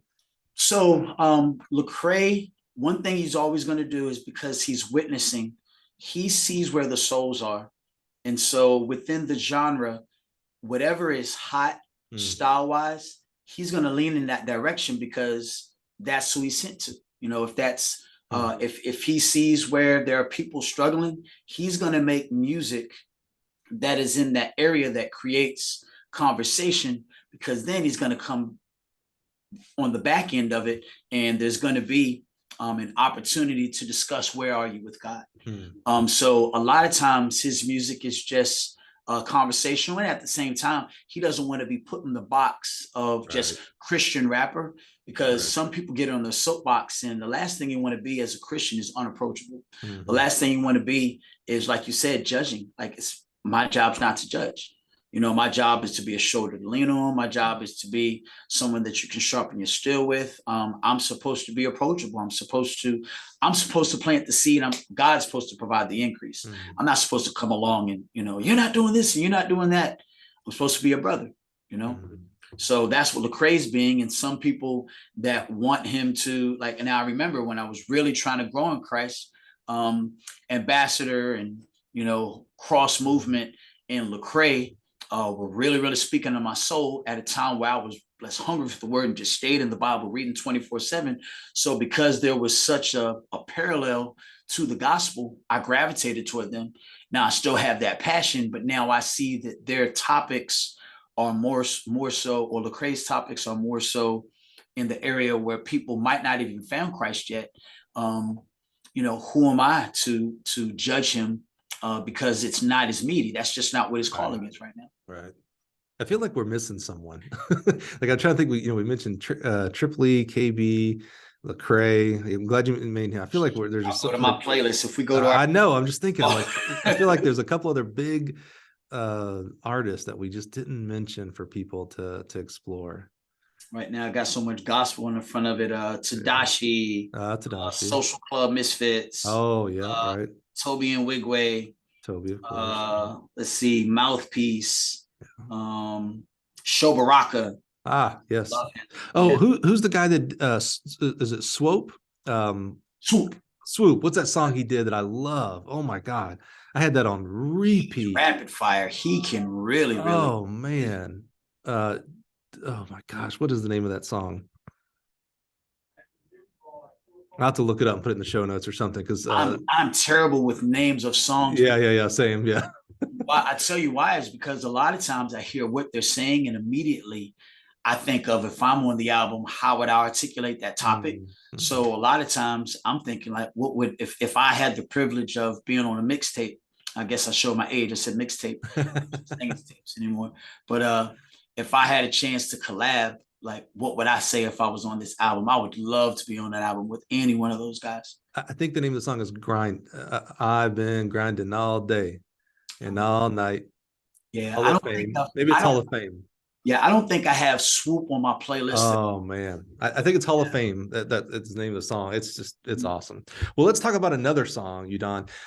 You mentioned, if you listen to the Athletics LLC Friday nights on YouTube, whenever Marissa Chu gets it uploaded correctly and on time, and then we rerun it about 2 weeks later, the audio version here on the Gill Connections podcast. I'm so again thankful for that group and not only what they do, but allowing us to have the audio version to reach an even wider audience because they deserve it and the topics they talk about deserve it as well. But you do the intro for that. So if you've listened to Athletics LLC and you have that little ditty at the front, well, that's Udon. He did that. And now we're kind of unveiling. No one knows this actually until right now. Well, I guess you and I know this. There's no secret right here. But since we started this back in 2020 for season 1, I've always wanted some kind of intro that would be appropriate. But I believe in authenticity so much that I wanted to be something with track. So we did, I would do the intro for quite a while. And then I had our director of fulfillment, our customer service manager, Jennifer. So back in season 3, you had a young lady doing the intro there. Well, she was a several-time All-American and school record holder at Indiana University in the throws. So I love her connection to track. So I had her doing the intro for a while. And then it just, and it was completely unfair of me. This says so much about you and your character and your love and servant leadership attitude. I loved the intro for Athletics LLC. And I was like, man, if we could have something like that for the Gill Connections, like, I don't know or necessarily even care if anybody else would love it, but I would love it because it would be about track. It would be, kind of hip hop-ish, which is, my genre that I choose. And so I reached out to you, Udon, and I still remember I was like, hey, look, I have zero. I shouldn't be asking you this at all because I can give you nothing. We spend our money on saving money, so we don't have to charge so much for equipment. It's expensive enough.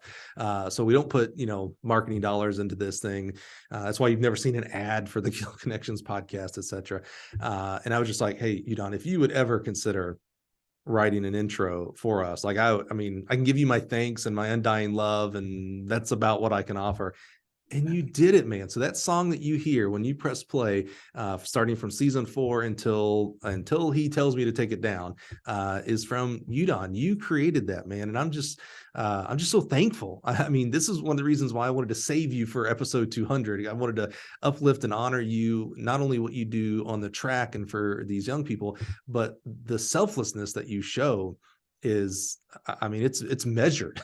It's immeasurable and it's measured. It's proof and concrete. I'm so thankful for you doing the intro for us here at the Gill Connections podcast. Thank you, man. This is kind of my public way. I've done it privately. Now I get to do it publicly and just say thank you so much for making this show better. Thank you. Well, it was a privilege to do it because the show, it's near and dear to so many. We might not see, we don't have time to like everything that you post, but wait, are you saying I post too much? That's kind of what you're saying there. No, it's a great thing because again, we're so busy, and I know I'm not the only person that appreciates the footprint that you're allowing us to make, just constantly, showing that we are appreciated, and I get it. We get that.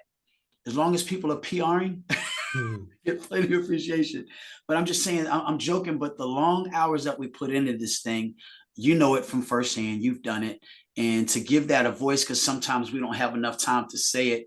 And it might not matter to everybody else, but it matters in our circle that is out there. We appreciate you for appreciating us. So if you recall, I saw that you started, putting out lyrics of other gospel rappers. And because I saw that was your genre, I don't know if you knew how much, you didn't know until now, but I appreciate you for what you were doing for us. That's why I started sending you my music, was not to, I didn't know you were going to ask me to do an intro. I just saw that you were feeding yourself before you fed us. And I was like, you know what? He's feeding us. I'm going to make sure I plant a seed right there because I have a heart for the same thing that he has a heart for. Mind you, just like I stated before, the reason I think that people give me access to what they do is because I appreciate them first. I don't just bust up on people and say, hey, what do you think about so-and-so? So that's what you do for us. You show us love. So I just wanted to show love back. And well, glory to God, you gave me opportunity to do a intro for you. And you did pay me. And you pay me every time you put a post up. So thank you very much.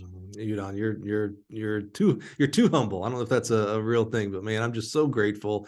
The feedback has been awesome. I mean, it adds to the show. I mean, the star of the show is always going to be you, the guest that's on for that week. But to be able to kind of give it the professionalism that these coaches like yourself deserve, that's what means the most to me. It's like I like uplifting and making the podcast better because it makes the presentation for the guest better. Like I look at some of our first 30, 40, 50 interviews when, we were doing it on the phone. I used to record through the phone for our podcast host. And then I would do it straight through Zoom on my laptop. And then we started investing a little bit into microphones and stuff like that to make the sound better for the listener.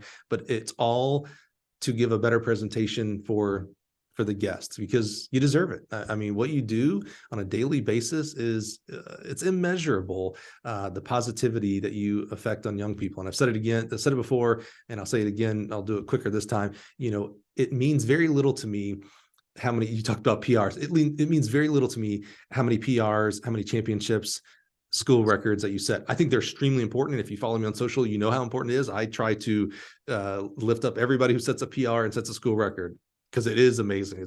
The human body did something it's never done before. That's amazing. That's just stinking awesome, right? But I care very little about that. That does not reflect what I think about you, the person.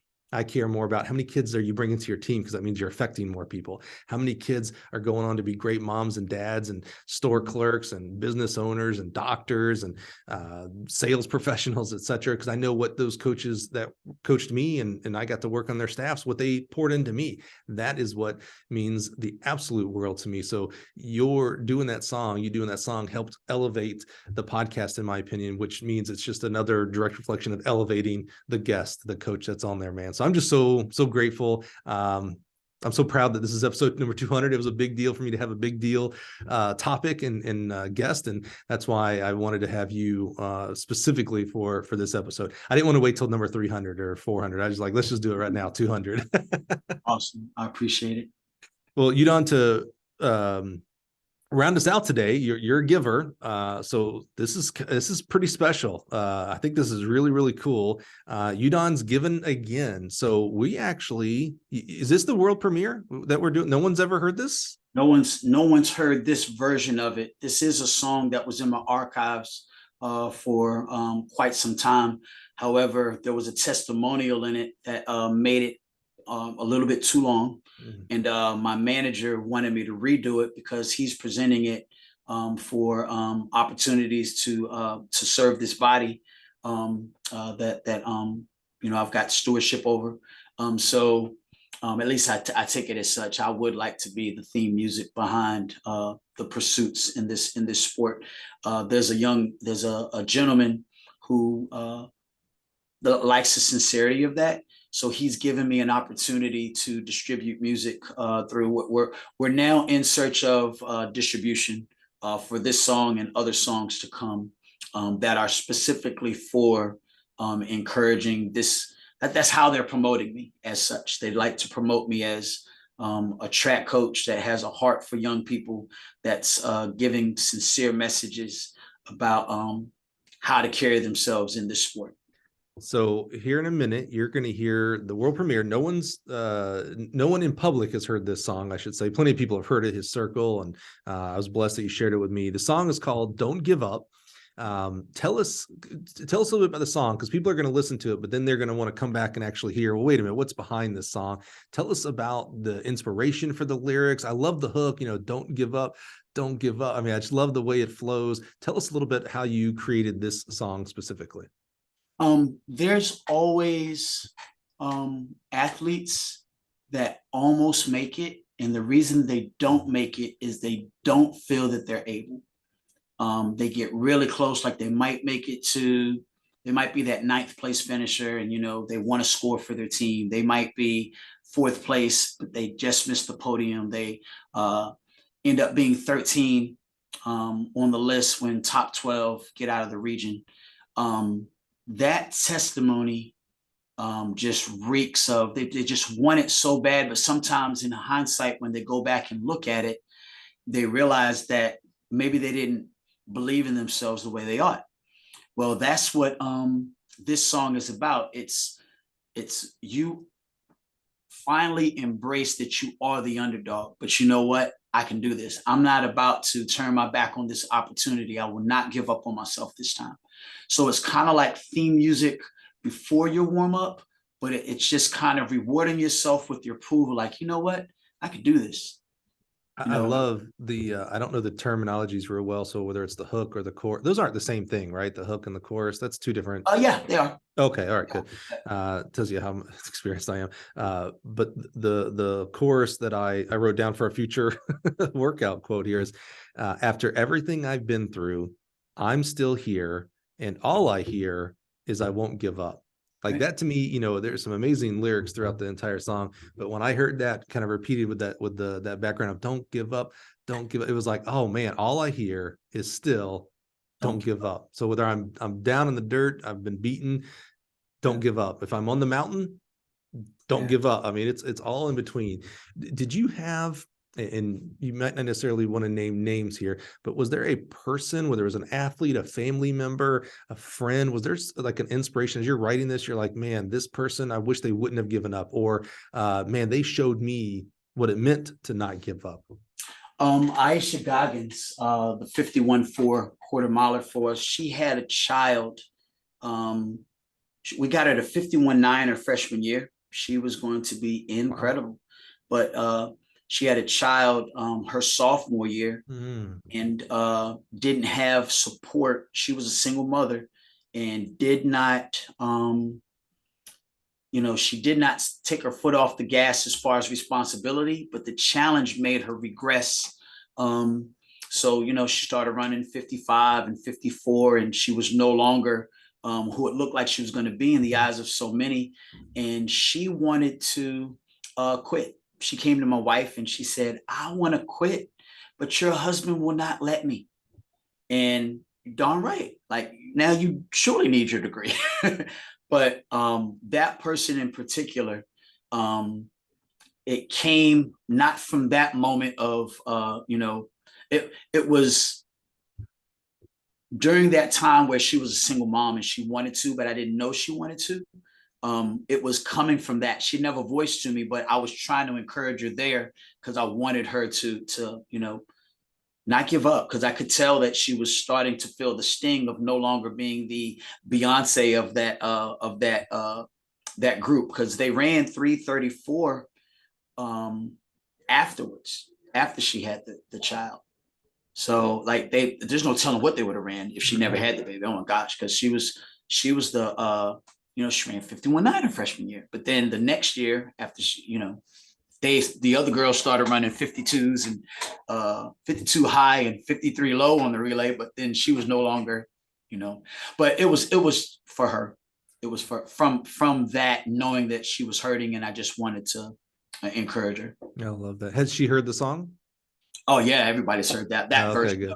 That was, so that song was in my archive, and then all my friends have been telling me, like, what are you doing? Like, you make great music. Why are you just putting it up on YouTube here and there? And why isn't this music out? How come I have to ask you, can I get a free download? Will you please, put it on some type of platform so I can purchase it? And I don't know, Mike. I just like doing it. I don't know. I guess it's time to get paid for it. I don't know.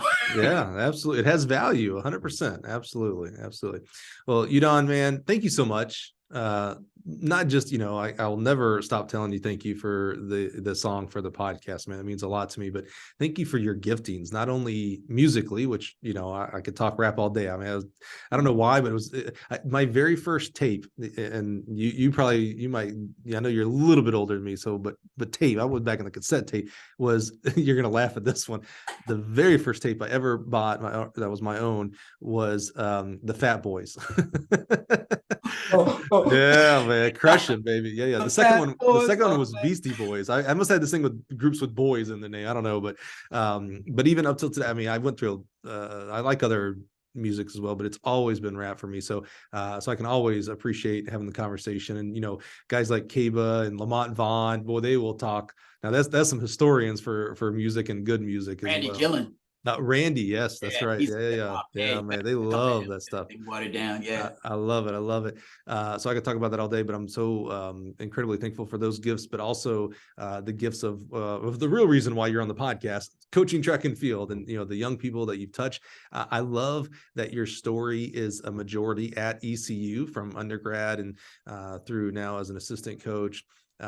Small phase of going to Brooklyn and working in the pharmaceutical factory. But I love that your story is, a place that helped mold you and help you become the person you are today, that you are now doing that for today's generations of Udon Cheeks and, things like that. I love that. I love that commitment. I love that loyalty. And I love that giving back that you give that university on a daily basis, not only coaching track and field, but I know you do other things there at the university as well, man. So just so grateful for you and so grateful for your time today here on the podcast as well. Thanks, Mike. Appreciate you. Well, if you are watching on YouTube, you're not going to get to hear this world premiere because he don't have a video yet. It's coming. I just know it. This thing's going to blow up. So if you're on YouTube, you've got to go to podcast, or you can, if you're watching on YouTube on your desktop or something, you can listen to the podcast on that as well. Just Google Udon Cheek Gill Connections podcast, and it'll bring up a what they call a window player, media player right there for you.